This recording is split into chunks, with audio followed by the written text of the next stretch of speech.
Ang lulutuin po natin ngayon ay squash and tofu soup. Ang mga sangkap: sibuyas, kalabasa, tubig, tokwa, talbos ng kamote at asin. Una, pakuluan ang sibuyas at kalabasa. Kapag malambot na ang kalabasa, ilagay ang tokwa at talbos ng kamote. Mga green leafy vegetables in general, very healthy siya. Marami siyang fiber, marami siyang vitamins, minerals. Tsaka yung mga green leafy vegetables katulad ng talbos, kadalasan mababa rin yan sa calories, maganda yan sa mga nagda-diet. Mura mang mabibili sa palengke at madaling patubuin ang kamote, hindi naman daw ito dapat ismulin dahil ang dahon nito mayaman sa calcium at protina.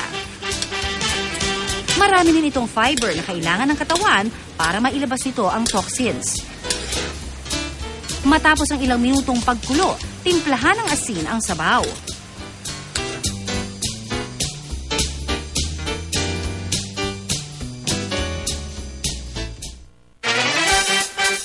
Ang ating po lulutuin ngayon ay isang pre-Colombian dish, version po natin ng pozole.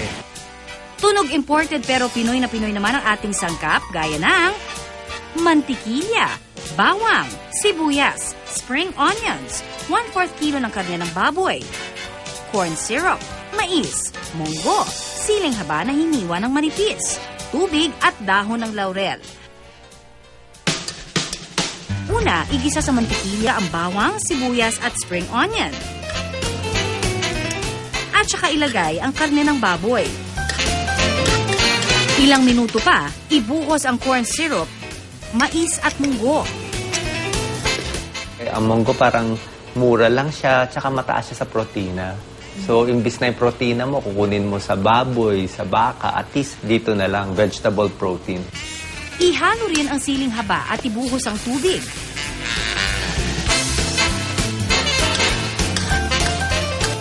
Idagdag ang dahon ng laurel bilang pampalasa at pampabango. Pakuluan lang ng 5 minuto ang sabaw. At ready na ang ating pozole.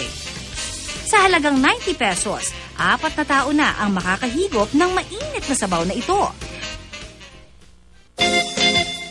Ang huli natin lulutuin ay isang simpleng tomato soup with basil and croutons.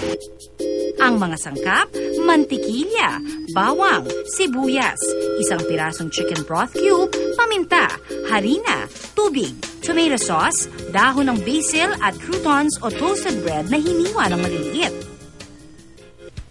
Simpleng-simple lang ang pagluluto ng soup na ito. Una, igisa sa mantikilya ang bawang at sibuyas. Ihalong isang chicken broth cube at lagyan ng paminta at harina. Kapag medyo malapot na ang harina, ibuhos ang tubig at tomato sauce. Idagdag ang basil at hayaan itong kumulo ng 3 hanggang 5 minuto. Ilagay ang soup sa isang tasa o mangkok at saka ilagay sa ibabaw ng croutons. Swak na swak naman na pampainit ngayong tag-ulan ang tomato soup sa presyong 120 pesos lang para sa 4 na tao. Bukod sa sustansyang hatid ng soup sa ating katawan, mainam din ito sa mga may problema sa panunaw. At para naman sa mga nais magbawas ng timbang, maganda ang pagkain ng soup dahil mabilis itong makapagbibigay ng busog na pakiramdam. Sa mga nagda-diet dyan, pwedeng uminom ng isang basong tubig bago kumain or uminom ng isang tasang soup, di ba? Kasi tubig yan, kahit papano, napupuno na yung tiyan natin. So, pag medyo puno na yung tiyan natin, mas hindi na marami makakain natin. Mainam na panlaban sa lamig ng panahon, puno ng nutrisyon at marami pang ibang benepisyo. Halina't humigop ng masarap at masustansyang sabaw!